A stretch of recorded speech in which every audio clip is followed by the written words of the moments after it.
I would start off by saying I like the play. I read the play and I also watched like a couple different versions, and I saw a Yeah. version of this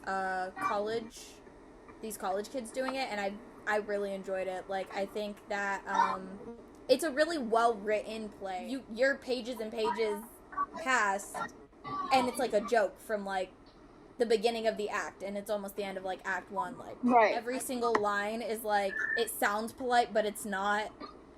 It, mhm. Yeah, I really like the sarcasm of it. It's very sarcastic. Did you remember the line about them saying that women only call each other sisters after they called each other like certain things? Yeah, that was like, I think act 2, maybe. And then towards the end of the play, once they like were upset at both Algie and Jack, or Ernest, whatever you want to call him, they were like upset at each other and dissing each other, and like she was adding sugar in her tea, and then they went to calling each other sisters. Yeah, that was funny. I liked how there was the back and forth between them. They were like, "Oh, Ernest is my man," type stuff, and Yeah. and then they were like, "Oh, just kidding, we're good now," you know. Or like the cucumber sandwiches, like how Oh, he was yeah. like, yeah, how he was like, don't eat the cucumber sandwiches, like that's my aunt's, like, and then he's eating them, and then when Yeah. she comes, there's none left, and he's like, what happened to them? Like, Well, there's none in the market. There was no cucumbers. You're like, right.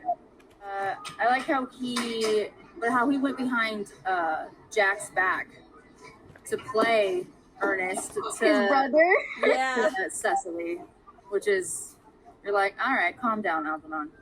I got more enjoyment out of like the film, and I watched like the old schooly one Yeah. because you get more of the actors. They put their spin on it, right? So it was just funny, like the clergyman. It was like, all right, like sure, you know, like it was like, you really want to do? I don't have. You got babies? Like what's happening? And even the girls were like, you would do such a like, I forgot what word they used specifically, but it was They like, were like, "You you're do such willing an to atrocious sacrifice thing." this yeah, for like me? this sacrifice. And they went from being mad to like being in love with them again. Yeah. Immediately. Yeah, I think that when I was reading and like looking at like other summaries and stuff like that, how it's mostly just his commentary on how that part of Victorian society didn't really give a shit, excuse my language, on like if it was true or not. They just wanted that, like, there is a level of BS that they wanted to hold because they kept themselves at this higher level in their higher class, and so it didn't even matter if it was true or not. That's why she was like, oh, I just love the idea of being with someone named Ernest.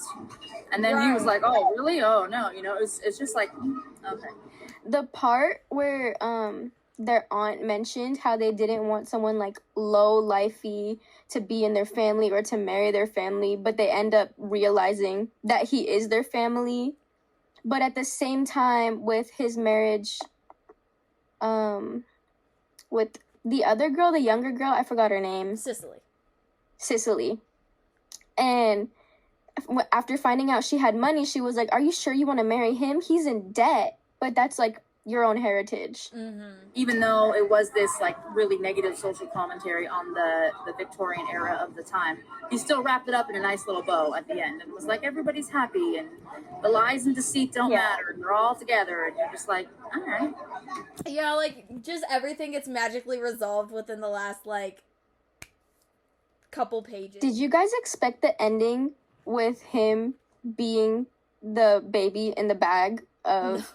I felt like that was kind of like a weird addition to the story. I don't like how they kind of, I don't know what his point was in that. I really couldn't work it out in my head how he did the whole, I was found in a bag. Like, I got that part where, because the aunt was like, well, you need to have relations, right? Like, that made sense because it's still making comments on how Victorian society viewed you if you didn't have family or money or status.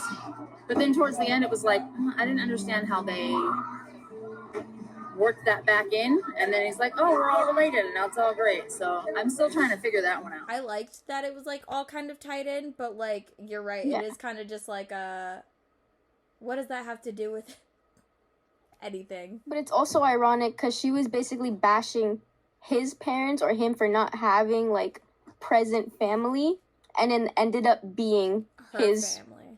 Yeah. Overall, like, if y'all had to rate the book, like, what would you, not the book, the play, what would you give it a rating, and just, like, are you satisfied with it? Would you recommend it to someone else? I would give it like an 8 out of 10. Parts of it, like at the beginning, I wasn't really drawn into it, but as the play progressed, I got really hooked, especially with the comedic parts, the aspects of it. Oh my gosh. It like really hooked me, and I was like drawn to just continuing it on, and I was like, wait, what do you mean by this? And the plot twists had me like, it was definitely something I would want to watch or recommend to people. Yeah, probably about a 7 out of 10 for me. And I think recommendation wise, I definitely would like have to stop and think of the person that I'm recommending it to, because it's old timey language. It's like, I don't want to say hidden. I can't think of the right term, but like satire that you really have to like pay attention to. Mm-hmm. And I feel like a lot of people these days would just kind of not understand it and not get the funniness of it. And maybe that's just me being, I don't know, over the top, I guess. I don't know. But yeah, I mean, yeah, I liked it though. I thought it was funny. A lot of the puns, I feel like it would just fly over people's heads. Like they wouldn't even realize about it until they like either rewatched it or they like thought about it for a second. They're like, oh, that's what you meant? Yeah, I feel like it has to be like your type of humor. Yeah. Like overall, I would say I definitely endorse the play. I keep saying the book because we read it in a book, but like I endorse the play. I think it's very well written. I was also a theater kid, so like plays are kind of my thing. I wasn't an actor, but I was a tech, so I sat there and I watched them, and I know how to really read a script, analyze a script, bring it to life, and I think that this just overall is very well written, especially with a lot of comedic plays. Like, timing is everything, and like they just do really good with like the timing of everything. Like, and it runs very smoothly. Yeah, exactly. I like it was witty. It's very like repartee and witty back and forth. Yeah, I would definitely, I think I would recommend it to someone else, but like you said, I think that I would have to think about who I'm recommending it to, because if it's not that person's humor, then I don't think they would like enjoy it as much.